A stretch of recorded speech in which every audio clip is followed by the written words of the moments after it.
The Queen of the Holy Rosary favored her with an apparition on March 3rd. Mary, sitting upon a high throne surrounded by luminous figures, held the divine child on her lap and in her hand a rosary. The Virgin Mother and the Holy Infant were clad in gold-embroidered garments. They were accompanied by St. Dominic and St. Catherine of Siena. The throne was profusely decorated with flowers. The beauty of Our Lady was marvelous. The Blessed Virgin said to her, "Child, thou hast invoked me by various titles and hast always obtained favors from me. Now since thou hast called me by that title so pleasing to me, Queen of the Holy Rosary, I can no longer refuse the favor thou hast petitioned, for this name is the most precious and dear to me.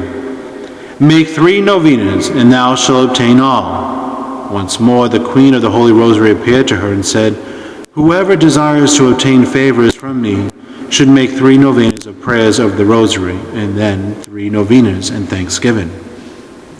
This event, of course, gave birth to the Rosary Novena.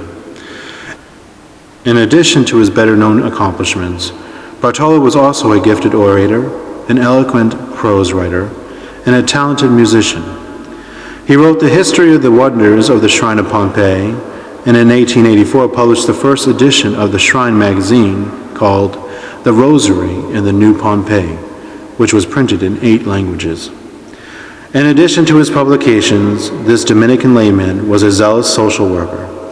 At the side of the Pompeian Basilica, he erected a group of buildings dedicated to providing free service to the poor and destitute. This new Pompeii is popularly known as the City of Charity or the City of Mary. There was an orphanage for girls, another for boys, and one for homeless children of parents detained in prison. The unique city included a large printing press operated by orphan boys, a school for girls, a hospital, gymnasium, music school, vocation school, post office, railroad station, and housing for a large number of employees. Bartolo also founded a congregation of Dominican sisters, the Daughters of the Rosary, to provide for the education of orphan girls. He engaged the Christian Brothers also for the training of the boys. Enemies on the foundation were not lacking, however. Denunciation from anti-clericals and false accusations from within prompted Pope St. Pius X to ask the humble treasurer to surrender the ownership and administration of the entire property to the Holy See for the good of the City of Mary. And in 1906 he did just that. Bartolo handed it over to the papacy. It was a crushing humiliation which he bore with heroic resignation. It was a last purification, a crucifixion after 50 years of sweat, prayers, and tears in the service of his beloved Rosary Queen. 5 popes, which include Pope Leo XIII, St. Pius X, Benedict XV, Pius XI, and Pius XII, have praised the majestic basilica which, like Lourdes and Fatima, is a principal shrine of the Queen of the Rosary. Pope Leo XIII elevated the shrine to the rank of a pontifical basilica. Countess Mariana passed to her eternal reward in 1924 after devoting her life and wealth to the great shrine which she had helped to found. The soil on which the city arose was her personal property. Her husband survived her by 2 years, during which time he remained in the City of Mary as a simple employee, stripped of any authority. In 1925, he was made a Knight of the Guard Cross of the Holy Sepulchre.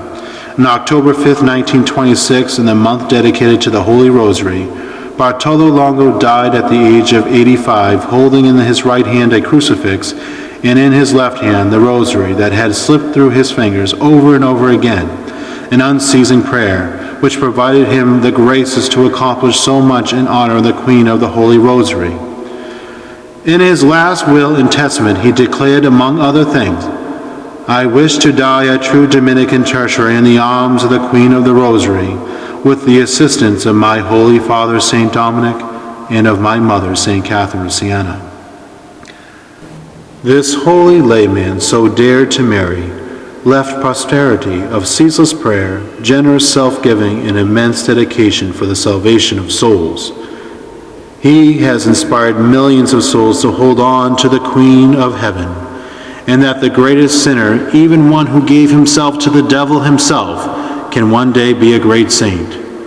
He achieved in the Valley of Pompeii what St. Dominic achieved in so many cities throughout Europe. He proved that the Rosary is an effective means of bringing men back to Christ by raising their minds and hearts to the contemplation of the dogmatic truths enshrined in Our Lady's Psalter, the Most Holy Rosary. It is our forgetfulness of Christ and the way of life He established for us that causes the ills of society. His Rosary apostolate, like that of St. Louis de Montfort and Blessed Alain de la Roche, proved to his age, as it does to ours, that the Rosary is a way of life, a sensible and successful method of applying Christian principles to everyday practice.